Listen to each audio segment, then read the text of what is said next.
Hello students, कैसे हैं आप लोग? सब बढ़िया। अच्छा, आप स्टूडेंट्स हैं, आपको पता होगा कि एक अच्छा स्टूडेंट्स कैसा होता है। देखिए, जो अच्छा स्टूडेंट होगा वो पहले अपने जो इम्पोर्टेंट काम है पहले उनको ख़त्म करेगा, ना कि बेकार के कामों में। और अगर कोई टफ टॉपिक है, कोई चीज़ लग रहा है कि हाँ ये थोड़ा टफ है मुझे समझने में, तो उसको इग्नोर ना करके उस पर मेहनत करेगा और उसको पहले ही ख़त्म करेगा कि पहले टफ टॉपिक मैं अपना फिनिश कर लूँ। बहुत होता है कि अरे समझ में नहीं आ रहा टफ है, इसको पोस्टपोन कर देते हैं, पर ऐसा नहीं करते। तो अच्छे स्टूडेंट्स पहले टफ टॉपिक को ख़त्म करते हैं। और जो आपका फ़ोन है या आपकी कुछ अलग चीज़ें हैं जो पढ़ाई से आपको डिस्ट्रैक्ट करते हैं, तो जब आप पढ़ें तो इन चीज़ों से दूरी रहें। अगर पास में वो रखा है, चला आपने सोचा थोड़ा ब्रेक लेते हैं, एक दो शॉर्ट्स वीडियो देख लिए या रील्स देख ली, तो उसमें क्या होता है एक दो में तो कभी रुकता नहीं है, स्वाइप अप करते जाएंगे और वो आधा घंटा निकल जाएगा, पता ही नहीं चलेगा। तो पढ़ते वक्त कभी भी ये डिस्ट्रैक्टिंग ऑब्जेक्ट अपने पास नहीं रखनी है। और आज का वीडियो कुछ स्पेशल है, वीडियो को लास्ट तक देखिएगा, आज इसमें कुछ आपको नया मिलेगा। तो अगर अभी तक आपने चैनल पीसीबी क्लब को सब्सक्राइब नहीं किया है, जहां पर आपको 9-10 की पूरी साइंस मिलती है, तो बेल आइकन को प्रेस करिए और चैनल सब्सक्राइब करिए। तो हमारा टॉपिक चल रहा था इलेक्ट्रिक जनरेटर, ये हमें आज शुरू करना है। अभी हम लोगों ने लास्ट वीडियो में क्या पढ़ा था, इलेक्ट्रोमैग्नेटिक इंडक्शन। उसमें क्या होता था, एक मैग्नेट और एक कंडक्टर वायर लेते थे, दोनों में से हम किसी एक में मूवमेंट कराते थे तो हमारे कंडक्टर वायर में करंट इंड्यूस्ड हो जाते थे। तो उसी प्रिंसिपल का यूज होगा यहाँ पर इलेक्ट्रिक जनरेटर में। इलेक्ट्रिक जनरेटर क्या करता है, आपका जनरेट करता है इलेक्ट्रिसिटी या करंट को। तो electric generator produce electric current, यानी आपकी मैकेनिकल एनर्जी है वो कन्वर्ट हो जाएगी इलेक्ट्रिक एनर्जी में। तो जो आपका प्रिंसिपल है इलेक्ट्रिक जनरेटर का, इलेक्ट्रिक जनरेटर का प्रिंसिपल आपका जो इलेक्ट्रोमैग्नेटिक इंडक्शन है वही है। यानी कि अगर हम किसी स्ट्रेट कंडक्टर को मूव कराते हैं मैग्नेटिक फील्ड में, तो जो हमारा कंडक्टर है उसमें करंट क्या हो जाती है, इंड्यूस हो जाती है। तो इसी प्रिंसिपल पर हमारे इलेक्ट्रिक जनरेटर बेस है। अब जो हमारे इलेक्ट्रिक जनरेटर होते हैं, तो इसमें हम लोग स्ट्रेट कंडक्टर की जगह एक रेक्टेंगुलर कॉइल लेते हैं जो कंडक्टर वायर की बनी होती है, और रेक्टेंगुलर कॉइल में जो साइड्स होंगे वो कैसे होंगे, स्ट्रेट होंगे। तो इलेक्ट्रिक जनरेटर हमारे 2 टाइप के होते हैं, AC generator and DC generator.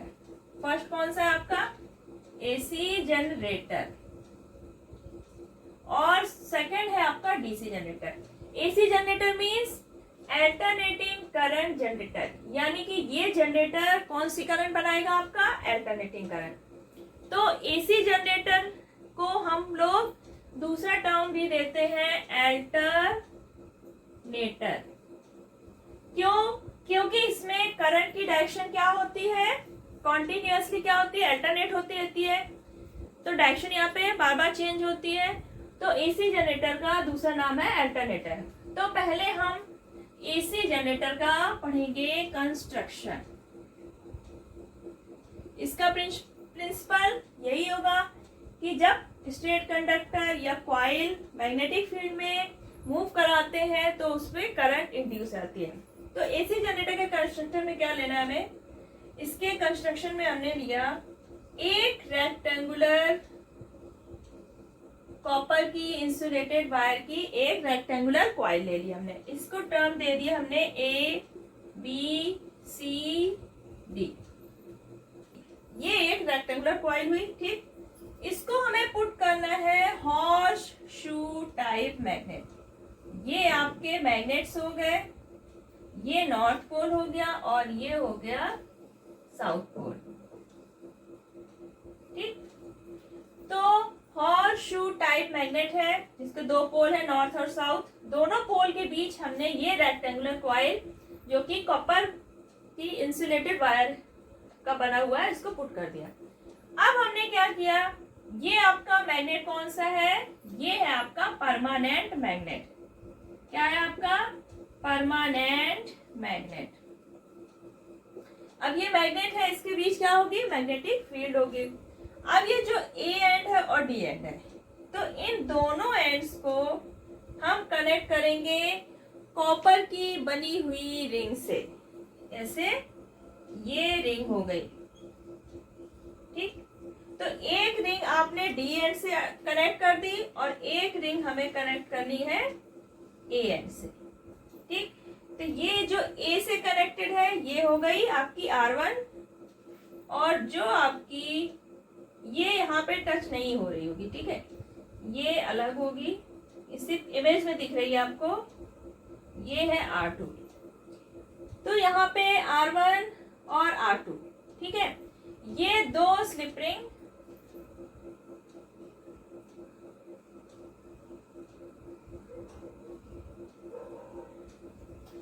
अब ए एंड को हमने कनेक्ट किया है R1 से, ये कॉपर की रिंग है, और डी एंड को कनेक्ट किया हमने R2 से, ये भी कॉपर की रिंग है।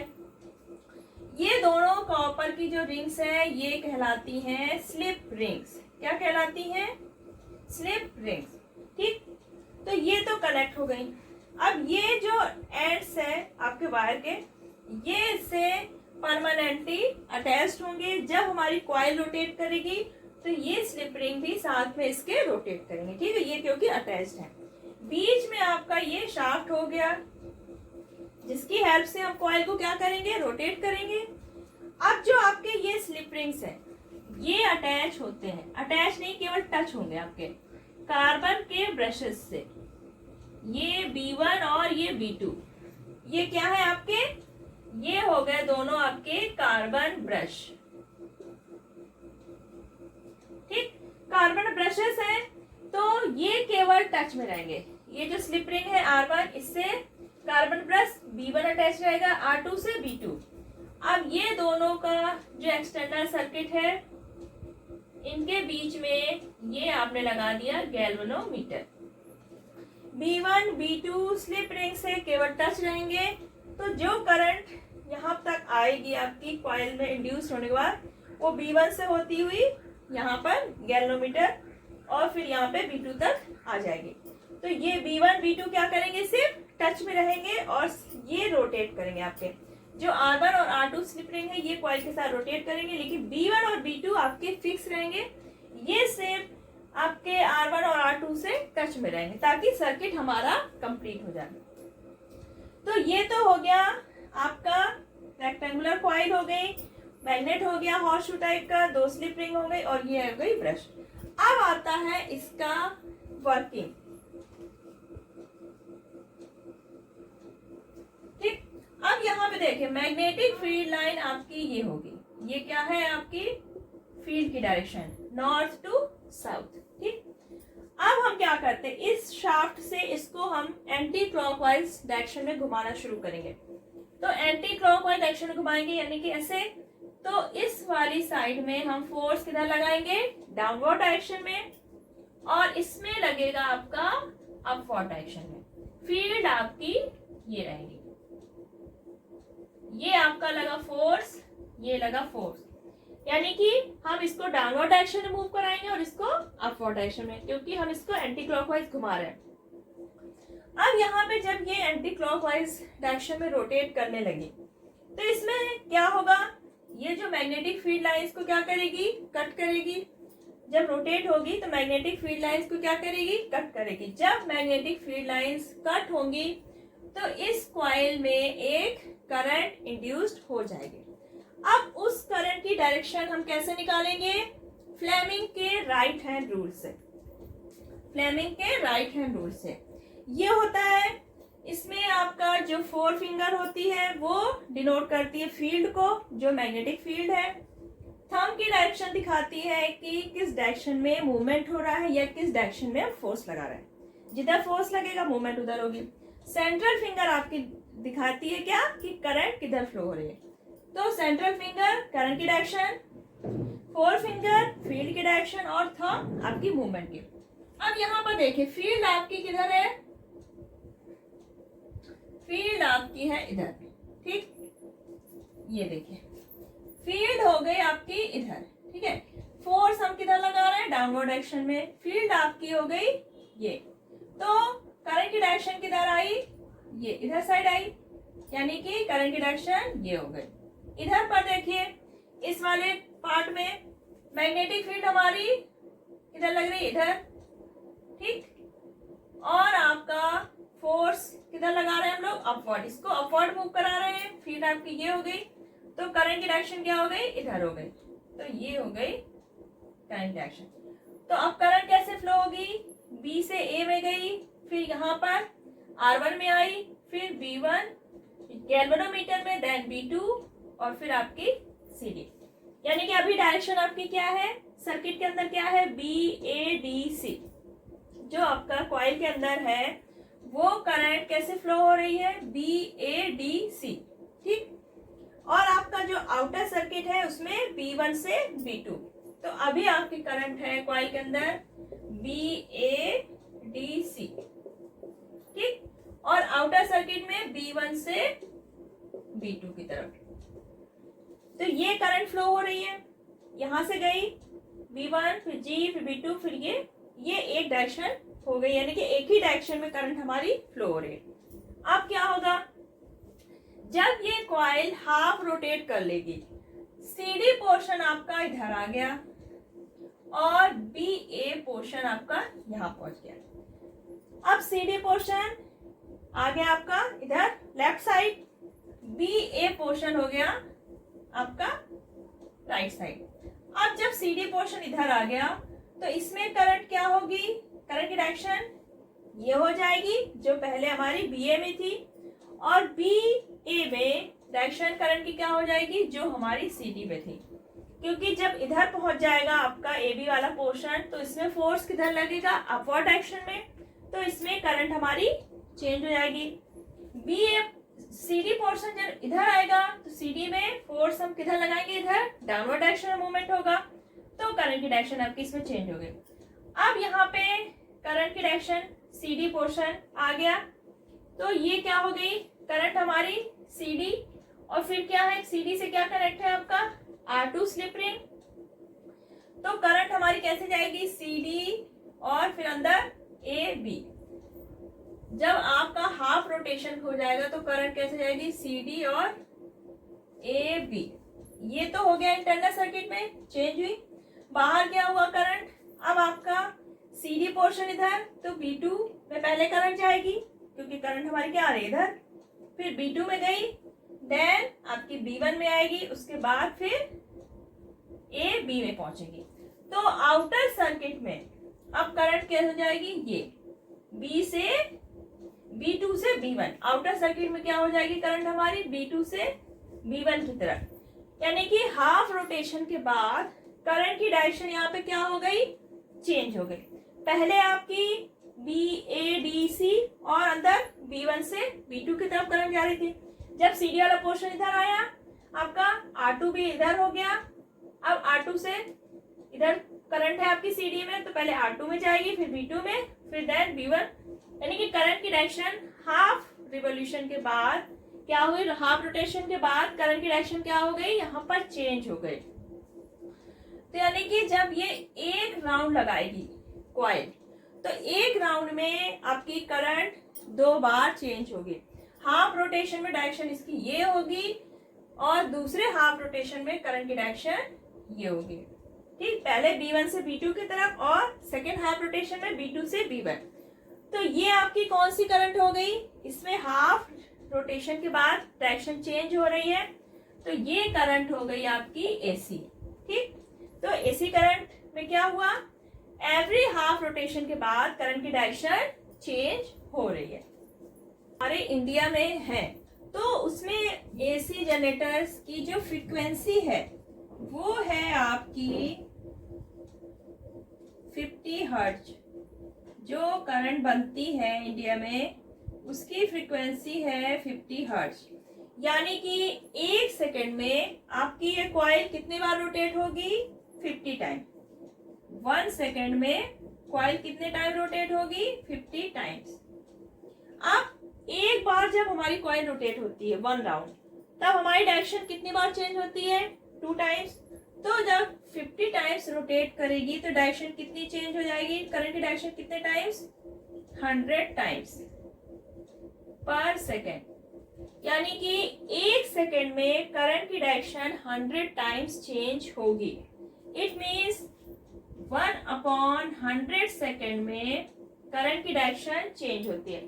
In every 1/100 second the current reverses इस डायरेक्शन, यानी कि 1/100 सेकेंड तक आपका ये पोल पॉजिटिव की तरह रिएक्ट करेगा, फिर अगेन 1/100 सेकेंड तक एक पोल निगेटिव की तरह, यानी कि यहाँ पे पोलैरिटी आपकी क्या होती रहेगी, चेंज। अभी करंट डायरेक्शन ऐसे फ्लो हो रही है, B to A, half rotation के बाद C से D होगी, यानी कि पहले आपका B to A ये पॉजिटिव एंड हो जाएगा, सेकेंड जब आपका इधर पहुंच जाएगा B to A C D यहाँ आ गया, यानी कि अब पोलैरिटी पॉजिटिव वाली किसकी हो गई, D एंड की। तो यहाँ पे जो एंड्स है इसकी पोलैरिटी चेंज होती है, कभी ये प्लस की तरह काम करेगा, कभी माइनस की तरह, कभी ये प्लस की तरह और कभी ये माइनस की तरह। तो यहाँ पर अल्टरनेटर करंट जो है आपकी अल्टरनेटिव करंट, तो यहाँ पे पोलैरिटी कोई फिक्स नहीं होती है, इसमें कोई भी पोलैरिटी नहीं मानी जाती है, क्योंकि पोलैरिटी यहाँ पे क्या होती रहती है, चेंज होती रहती है। तो अगर हमें अल्टरनेटिंग करंट जो बनी है इसकी क्वांटिटी बढ़ानी है, ठीक, तो क्या करना होगा हमें, जो आपने ये मैग्नेट्स लिए हैं, ये मैग्नेट्स आपके सिंपल परमानेंट मैग्नेट है, तो इसकी जगह हम क्या ले सकते हैं, इलेक्ट्रोमैग्नेट्स। अगर हम इलेक्ट्रोमैग्नेट लेते हैं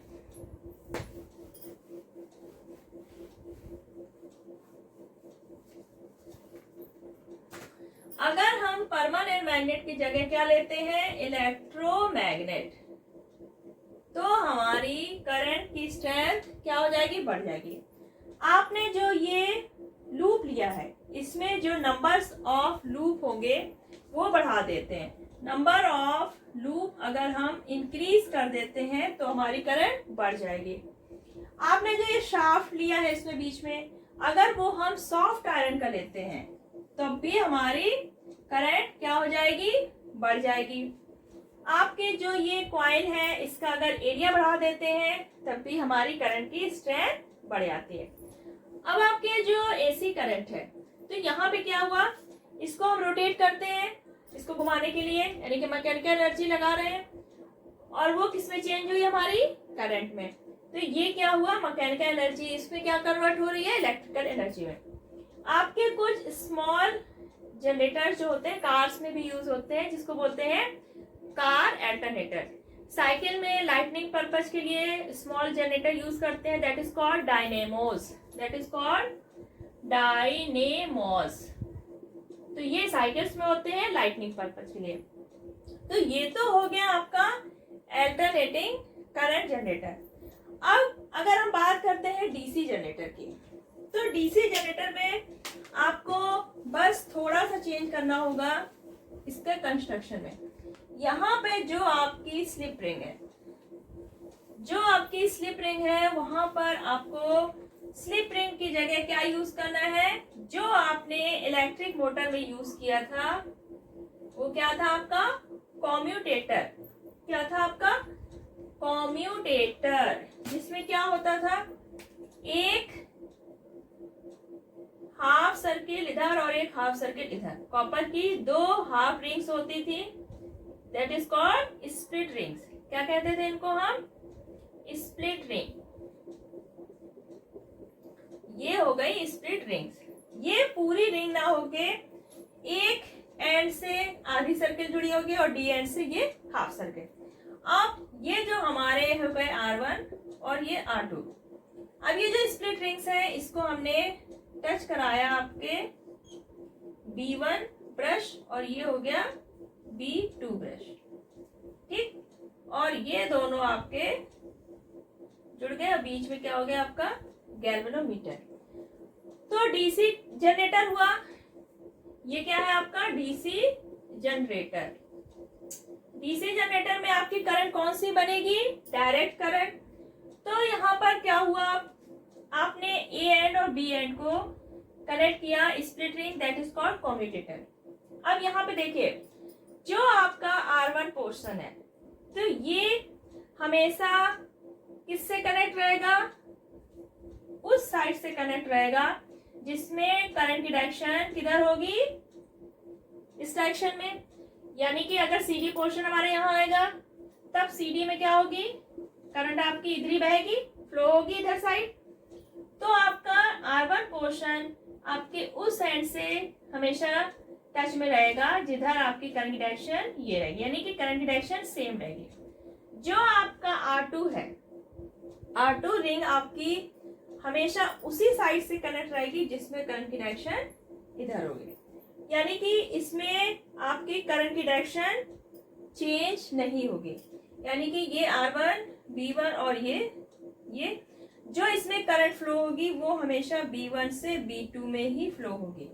ठीक, आपकी जो CD है और AB ये साइड्स हैं, इनमें तो करंट चेंज होगी, क्योंकि जब हाफ रोटेशन हो जाएगा CD पोर्शन आपका इधर आएगा तो CD में करंट डायरेक्शन पहले ऊपर थी, अब ये इधर साइड हो जाएगी।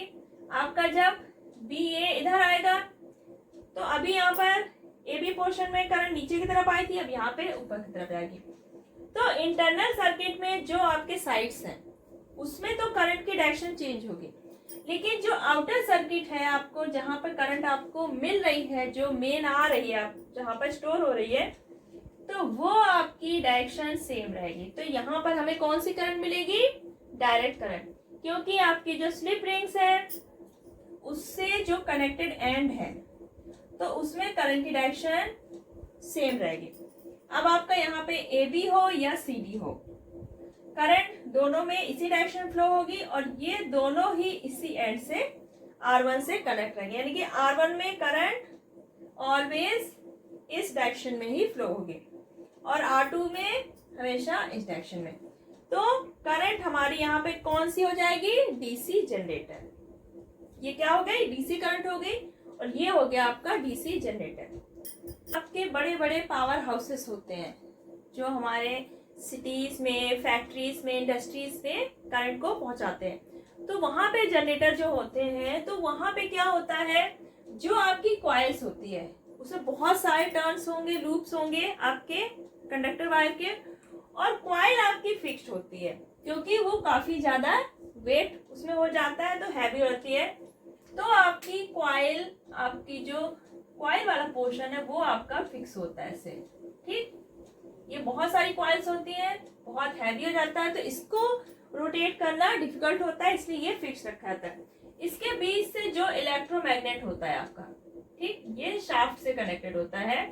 तो जो इसके अंदर से हम क्या करते हैं, इसके अंदर इलेक्ट्रोमैग्नेट, जो पावरफुल स्ट्रॉन्ग इलेक्ट्रोमैग्नेट है, तो कॉइल के अंदर इलेक्ट्रोमैग्नेट को हम रोटेट कराते हैं। ये रोटेट कराना इजी होता है, लेकिन यहाँ पर कॉइल हमारी फिक्स्ड होती है। अब ये जो इलेक्ट्रोमैग्नेट होता है तो इसका जो शाफ्ट है जिससे इसको रोटेट करते हैं वो कनेक्ट कर दी जाती है एक टरबाइन मशीन से, जो कि रोटेट करती है आपकी वाटर। आप वाटर यूज कर सकते हैं, जैसे अगर आपका हाइड्रो इलेक्ट्रिक पावर हाउस है तो वहां पे क्या होगा, डैम, रिवर जो डैम्स होते हैं तो उसमें बहुत ऊंचाई से क्या करते हैं, वाटरफॉल कराते हैं, और उस वाटर, जो फास्ट फॉलिंग वाटर है, उसकी एनर्जी से ये टरबाइन मशीन क्या होगी, रोटेट होगी और आपका ये शाफ्ट रोटेट होगा और हमारी करंट प्रोड्यूस होगी। जो आपके थर्मल पावर हाउस होंगे तो वहां पे इस टरबाइन मशीन को घुमाने के लिए एक हाई प्रेशर की स्टीम इस पे थ्रो की जाती है ताकि ये रोटेट हो, और वो स्टीम बनाने के लिए कोल, ऑयल, नेचुरल गैस वगैरह यूज करते हैं। और जो आपका न्यूक्लियर पावर हाउस होगा वहां पर आपके जो स्टीम बनाएंगे, हाई प्रेशर की स्टीम, इस टरबाइन को रोटेट करने के लिए वो न्यूक्लियर रिएक्शन के थ्रू हम लोग बनाते हैं। टरबाइन ने क्या किया, शाफ्ट को घुमाया, तो यहाँ पर सब जगह क्या यूज किया हमने, मैकेनिकल एनर्जी को। तो ये मैकेनिकल एनर्जी हमारी किसमें चेंज हो जाती है, इलेक्ट्रिकल एनर्जी में। तो इलेक्ट्रिक जनरेटर में क्या हुआ, आपका मैकेनिकल एनर्जी चेंज हुई आपकी इलेक्ट्रिक एनर्जी में। ये पढ़ा कि अगर हम किसी स्ट्रेट कंडक्टर को मैग्नेटिक फील्ड में मूव कराते हैं या मैग्नेट को मूव कराते हैं तो कंडक्टर में करंट इंड्यूस्ड होती है, या फिर किसी कॉइल के अंदर बार मैग्नेट को मूव करा रहे हैं तब भी हमारी कॉइल के अंदर करंट इंड्यूस्ड हो रही है। लेकिन ये नया चीज है इसमें कि अगर हम किसी एक कॉइल में करंट इंड्यूस कराते हैं, करंट हम इसमें फ्लो कराते हैं, तो इसके पास जो दूसरी कॉइल रखी होगी कंडक्टर वायर की, उसमें ऑटोमेटिक करंट इंड्यूस हो जाती है। तो ये है आपका electromagnetic induction using two coils. हम दो कॉइल लेंगे, एक कॉइल ए होगी और एक कॉइल बी। ये दोनों को सिर्फ पास पास यहाँ पर रखना है, दोनों में कोई मूवमेंट हमें नहीं करानी है। हमने एक कॉइल ए ली और इसके पास में ही दूसरी कॉइल बी रख दी। अब एक कॉइल को हमने कनेक्ट किया किसी बैटरी से और एक स्विच लगा दिया। कॉइल बी को हम किसी भी बैटरी से कनेक्ट नहीं करेंगे, इसमें सिर्फ हम क्या लगा देंगे, गैल्वेनोमीटर, ताकि करंट हमारी इसमें जो इंड्यूस्ड हो वो डिटेक्ट हो सके। अब हम सबसे पहले करेंगे क्या, जब हम ये स्विच ऑन करते हैं, कॉइल ए में जो बैटरी लगी है हमने स्विच ऑन किया, तो जैसे ही हमने स्विच ऑन किया, स्विच ऑन करते ही क्या होगी, इसमें करंट फ्लो होगी। तो हम देखेंगे कि जो हमारा गैल्वेनोमीटर है उसमें डिफ्लेक्शन हुआ। अब जब हमने स्विच ऑन किया तब तो हमें डिफ्लेक्शन देखने को मिला, यानी कि इसमें करंट इंड्यूस हुई। लेकिन थोड़ी देर बाद जब हमारी करंट स्टेडी फेज में आ गई, तब आपका ये जो डिफ्लेक्शन था वो फिर से कहाँ आ गया, जीरो पे, यानी कि अब इसमें कोई भी डिफ्लेक्शन हमें नहीं देखने को मिलेगा। अब हम जैसे ही ये स्विच ऑफ करते हैं, जैसे हमने दोबारा अब इसमें स्विच ऑफ किया तो फिर से इसमें डिफ्लेक्शन देखने को मिला, लेकिन इन रिवर्स डायरेक्शन, दूसरी डायरेक्शन में हमें डिफ्लेक्शन देखने को मिला। यानी कि हम जितने बार इसका स्विच ऑन करते हैं ये ऑफ करेंगे तो हमें कॉइल बी में जो गैल्वेनोमीटर लगा उसमें हमें डिफ्लेक्शन देखने को मिलेगा, लेकिन डायरेक्शन हर बार चेंज होगी। तो ऐसा क्या हुआ कि हमने स्विच इसमें ऑन किया तो इसमें करंट इंड्यूस हुई, स्विच ऑफ किया तो अब इसमें इंड्यूस हुई। तो जो हमारी कॉइल जिसके कारण इंडक्शन हो रहा है करंट का, वो कहलाती है प्राइमरी कॉइल, यानी कि एक कॉइल आपकी क्या हुई, प्राइमरी कॉइल। जिस कॉइल में करंट इंड्यूस हो रही है दैट इज सेकेंडरी कॉइल। तो आपकी कॉइल बी क्या हो गई, सेकेंडरी कॉइल। अब ये करंट इंड्यूस हो रही है तो क्यों हो रही है, तो ऐसा क्यों होता है, देखिए जब आप कॉइल ए में करंट ऑन करते हैं, स्विच ऑन किया, जैसे ही स्विच ऑन करते हैं तो ये कॉइल बिहेव करता है लाइक एज इलेक्ट्रोमैग्नेट, इलेक्ट्रोमैग्नेट की तरह वर्क करेगी और कॉइल बी के चारों तरफ एक मैग्नेटिक फील्ड बना देगी। अब कॉइल बी के चारों तरफ क्या हुई, मैग्नेटिक फील्ड बन गई, तो इसमें क्या हुई, करंट इंड्यूस हुई। जब हम इसका स्विच ऑन करते हैं तो सेम वही प्रोसेस इसमें मान लीजिए जैसे कि किसी कॉइल के अंदर बार मैग्नेट को हम अंदर की ओर ले जा रहे हैं। जब स्विच ऑन किया तो इसमें सेम उसी टाइप से रिएक्शन होगा जैसे कि कोई मैग्नेट इस कॉइल के अंदर जा रहा है, तो इसलिए इसमें करंट इंड्यूस हो गई। अब स्विच ऑन हो गया, करंट इसमें स्टेडी फेज में आ गई, यानी कि उस टाइम पे बार मैग्नेट जैसे आपका हेल्ड होता है, जब कॉइल के अंदर नॉर्मली हेल्ड करते हैं तब कोई करंट इंड्यूस नहीं होती। तो जब इसमें करंट स्टेडी फेज में होगी तब सेम वही प्रोसेस मान लीजिए जब आपका बार मैग्नेट इसमें सिंपली हेल्ड है। जब हम इसका स्विच ऑफ करते हैं फिर से इसमें करंट इंड्यूस हुई, यानी कि सेम वैसी यहाँ पे प्रोसेस होगी जैसे कि कोई बार मैग्नेट अब हमने बाहर निकाला। पहले क्या किया, बार मैग्नेट, यहाँ पे कोई बार मैग्नेट होगा नहीं, लेकिन ये उसी टाइप का यहाँ पे रिएक्शन होगी। जब हम स्विच ऑन करेंगे तो सेम वही प्रोसेस यहाँ पे होगी, मैग्नेटिक फील्ड उसी टाइप से कि जैसे बार मैग्नेट इसमें अंदर जा रहा है। स्टेडी फेज में ये आपका सिंपली हेल्ड होगा। पहले क्या होगा, पुश, जब हमारा स्विच ऑन होता है, और पुल वाली रिएक्शन कब होगी, जब स्विच ऑफ होता है। तो सेम उसी टाइप से यहाँ पे इफेक्ट होगा कॉइल ए का कॉइल बी में, कि जब स्विच ऑन होता है तो मान लीजिए बार मैग्नेट अंदर की ओर जा रहा है, जब स्विच ऑफ हो रहा है तो बार मैग्नेट बाहर की तरफ आ रहा है। तो ये कॉइल ए और कॉइल बी में इस तरह करंट हम कॉइल ए से बी में इंड्यूस कर देते हैं। अगर हम कॉइल ए को एसी करंट से कनेक्ट कर देते हैं, एसी से कनेक्ट कर देते हैं, एसी क्या होगी, जिसकी डायरेक्शन हर बार चेंज हो रही है। अगर हम कॉइल ए को एसी से कनेक्ट करते हैं तो हमारी कॉइल बी में कॉन्टिन्यूअस डिफ्लेक्शन होता रहेगा, यानी कि कॉन्टिन्यूअस में करंट इंड्यूस होती रहेगी। तो ये जो आपका बेस है, एसी इससे कनेक्ट कर देंगे, इसमें कंटिन्यू करंट बनी रहेगी। तो ये बेस यूज करते हैं हम लोग ट्रांसफार्मर में, आपका जो करंट है उसके वोल्टेज को बढ़ाने में और वोल्टेज घटाने में। लेकिन ये डिपेंड करता है इसके जो नंबर ऑफ टर्न्स है कॉइल के, ए और बी दोनों में जो नंबर ऑफ टर्न्स है इस पे डिपेंड करता है। तो ये हमारी जो इलेक्ट्रोमैग्नेटिक इंडक्शन है टू कॉइल्स का, ये बेस यूज होता है ट्रांसफार्मर में वोल्टेज बढ़ाने और घटाने में। और आपकी जो कुछ डिवाइसेस होती है घरों में उसमें भी ये प्रोसेस यूज होता है। तो ये तो हो गया आपका electromagnetic induction using two coil. AC generator हो गया, डीसी जनरेटर हो गया, जो इलेक्ट्रिक जनरेटर के आपके दो टाइप थे। तो आपका अब बचा है आपका डोमेस्टिक सर्किट, यानी कि आपके घरों में वायरिंग कैसे यूज होती है, जो आपके प्लग्स वगैरह हैं तो उसमें आपके जो 3 पिंस होते हैं तो उसमें अलग अलग इसका क्या रूल होता है, तो ये हम लोग नेक्स्ट वीडियो में पढ़ेंगे। लेकिन इससे पहले आज मैं आपको कुछ सम्स मिलेंगे जो आपको होमवर्क में करने होंगे। क्वेश्चंस है जो आपको होमवर्क में करना है। A coil of insulated copper wire is connected to a galvanometer. एक कोई इंसुलेटेड कॉपर वायर की कॉइल है जिसको गैल्वेनोमीटर से कनेक्ट करते हैं।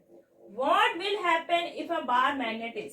अब अगर बार मैग्नेट इसमें लाते हैं तो अगर उसमें किस तरह से लाते हैं तो उसमें क्या होगा, कॉइल के अंदर बार मैग्नेट पुश करते हैं कॉइल के अंदर तो क्या होगा, hand stationary inside the coil. Coil के अंदर हमने बार मैग्नेट को स्टेशनरी हैंड कर रखा है, तब क्या होगा, withdrawn from inside the coil। अगर हम बार मैग्नेट को कॉइल के अंदर से बाहर निकालते हैं तब कॉइल में क्या होगा। सेकेंड क्वेश्चन है, explain why the direction of induced current in the coil of N AC generator changes after every half revolution of the coil.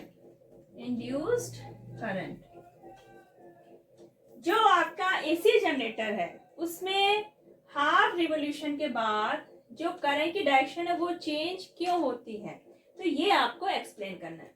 2 questions हैं जो आपको होमवर्क में करना है। आपने टॉपिक सारे पढ़ लिए हैं, सारे समझ लिए हैं, तो आप ये इजीली कर लेंगे। नेक्स्ट वीडियो में आपका एक ही टॉपिक बचा है इस चैप्टर का, जो डोमेस्टिक सर्किट है, तो वो कंप्लीट हो जाएगा।